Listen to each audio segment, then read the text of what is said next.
یہ اپنانا ہے کہ ہاتھوں میں ہتھ کڑیاں پہن لو. یہ سیرت اپنانا ہے کہ جلا وطنی 21 سال تک عبید اللہ سندھی نے جلا وطنی کا دور گزارا ہے. امام انقلاب مولانا عبید اللہ سندھی رحمت اللہ علیہ. یہ سیرت اپنانا ہے کہ کالا پانی میں مالٹا کی جیلوں میں جا کر اپنی زندگی صرف کرو, اور صرف صرف ہی نہیں کی, اور مالٹا کی جیل میں بیٹھ کر اللہ کے قرآن کی وہ تفسیر لکھی جس کا حاشیہ شیخ الاسلام علامہ شبیر احمد عثمانی نے لکھا. اللہ نے جس کو یہ اعزاز عطا کیا کہ سعودی عرب نے اسے شائع کر کے پوری دنیا میں تقسیم کیا. رزیلا قسمت الجبار فینا لنا علم بل الجہال مالو لأن المال يفني عن قریب بل علم باقی لا یزالو. اللہ تیری تقسیم پہ راضی ہے. ایک وہ شیخ الہند ہے جس کا ترجمہ پوری دنیا میں تقسیم ہو رہا ہے.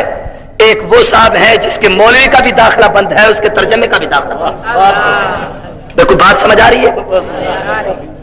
محمود الحسن پر ایک بات یاد آ گئی, چونکہ جامعہ محمودیہ ہے.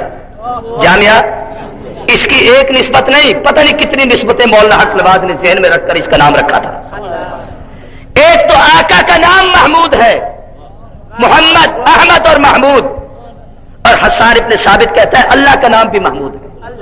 بشکلہ من اسمہ کیجلہ فصل عرش محمود بہذا محمد. اس جامعہ کی نسبت اللہ کی طرف بھی ہے, اس جامعہ کی نسبت پیغمبر کی طرف بھی ہے. پھر مجھے اگلے مرحلے میں بات کرنے دو. ایک وہاں محمود آیا تھا جس نے عرب کی دھرتی پہ انقلاب برپا کیا. پھر ایک وہ محمود آیا تھا جس کو تاریخ نے محمود الحسن کہا, جس نے بر صغیر میں انقلاب برپا کیا. شاید اس شاید کی طرف بھی اس کی نسبت ہو. پھر ایک محمود سندھ میں پیدا ہوا جس کو تاریخ تاج محمود امروٹی کے نام سے یاد کرتی ہے. انگریز زہر لے کر آتا ہے, مٹھائی میں ڈال کر تقسیم کرتے ہوئے اس کے سامنے ہاتھ میں لے کر اس کا لڈو اسے کہتا ہے تو مجھے زہر دینا چاہتا ہے, تیرا کیا خیال ہے کہ تیرے ہاتھ سے زہر کھا کر میں مر جاؤں گا. بسم اللہ الذی لا یضر مع اسمہ شیء فی الارض ولا فی السماء وهو السمیع العلیم. یہ دعا پڑھنے کے بعد اسی کے ہاتھ سے زہر آلود چیز لے کے کھا لی. کہا لے تیرا زہر مجھ پہ اثر کر کے تو دکھائے. ان کو اللہ والے کہا جاتے ہیں. ولی وہ نہیں ہوتا جو ایک کرتے میں پھرتا رہے, اس کو ولی کہتے ہیں. پھر ایک وہ محمود بھی ہے جس نے پاکستان کی تاریخ میں وہ انقلاب برپا کیا تھا کہ جس نظام کے لیے اس ملک کو اللہ سے مانگا گیا تھا اس کی اگر جھلک اور لچک تاریخ نے کبھی دیکھی ہے تو وہ 9 مہینے صوبہ سرحد میں نسبتوں کی نسبت سے اللہ نے اس ادارے کو وہ عظمتیں عطا کی. باتیں لمبی ہو جائے گی, میں تقریر اپنے موضوع پر کروں.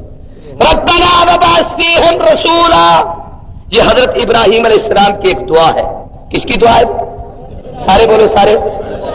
ابراہیم علیہ السلام کی دعا ہے. اور خلیل نے یہ دعا اس وقت مانگی جب کعبۃ اللہ کی تعمیر کر لی.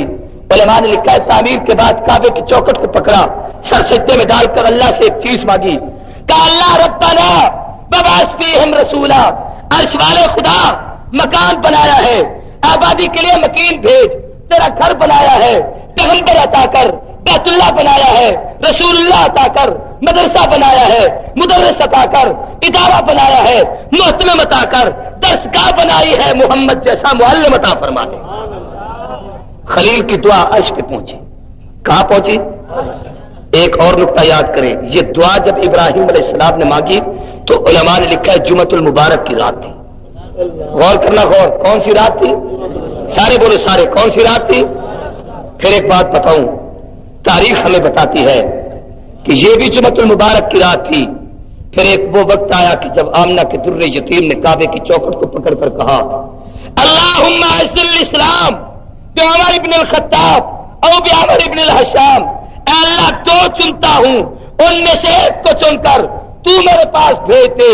جب پیغمبر نے فاروق کو مانگا تھا تو وہ بھی جمعۃ المبارک کی رات تھی. کون سی رات تھی؟ ایک اور دعا بھی آگے چلیے یاد کیجیے. حدیث میں آتا ہے عمر ابن خطاب نے جس وقت اپنی شہادت کی دعا مانگی تھی, اللہم انی اسألک شہادۃ فی سبیلک وجعل موتی فی بلد حبیبک محمد, سب کہیے صلی اللہ علیہ وسلم. جب یہ دعا مانگی تو وہ بھی جمعۃ المبارک کی رات تھی. اور یہ ایک عجیب اتفاق ہے کہ جب پہلی دعا کی گئی خلیل نے مانگی تو ذوالحج کا مہینہ تھا, کعبۃ اللہ کی تعمیر ہوئی. جب حضور نے عمر کی آمد کی دعا مانگی تو ذوالحج کا مہینہ تھا. عمر نے جب اپنی شہادت کی دعا مانگی تو ذوالحج کا مہینہ تھا. اور گلشن جھنگوی کے جیالو مہکتے ہوئے پھولو، یہ جملہ دل پر لکھو، مولانا حق نواز شہید اللہ اس مرد درویش کی قبر پر آسمان کے ستاروں سے زیادہ رحمت کمی برسائے۔ مولانا عبد الشکور دین پوری کو ملنے کے لیے بہاولپور ہسپتال تشریف لے گئے۔ مولانا دین پوری زخمی تھے اور اسی وقت ڈاکٹر پٹی کر کے گیا تھا، پاؤں زخمی تھا، چل نہیں سکتے تھے، اٹھ کر بیٹھ نہیں سکتے تھے۔ جو ہی مولانا کمرے کے اندر داخل ہوئے، ایک دم بے تابی کے عالم میں دین پوری اٹھے، اللہ اللہ اللہ ایسے کہہ کے کہا۔ غلام سرور ان کا ایک خادم ساتھ تھا، کہا مجھے سہارا دے، ایک عظیم مجاہد آیا ہے، میں کھڑے ہو کر اس کا استقبال کروں۔ نعرہ تکبیر! توجہ کریں بھائی، اٹھے، مولانا جھنگوی کو سینے سے لگایا، پیشانی کو چوم کر ایک جملہ کہا، حق نواز تیرے انداز سے، تیری پرواز سے، تیرے سوز و گداز سے، تیرے اس ولولہ انگیز جذبے سے محسوس ہوتا ہے یہ قوم تجھے معاف نہیں کرے گی، تجھے شہید کر دیا جائے گا۔ جنگوی تیری عظمت کو، جنگوی تیری عظمت کو، اس وقت حضرت شہید نے کہا دین پوری ولیوں کے خاندان سے تیرا تعلق ہے، ہاتھ اٹھا میری شہادت کے لیے۔ ان دو درویشوں نے جب دعا مانگی تھی، جمعۃ المبارک کا دن تھا اور ذوالحج کا مہینہ تھا۔ یہ ایک تاریخ ہے کہ دنوں کی نسبت بھی بڑی عجیب ہے، اور آج اب جب ہم یہاں پر اکٹھے ہیں تو یہ بھی جمعۃ المبارک کی رات ہے۔ کیسی ایک بابرکت رات ہے۔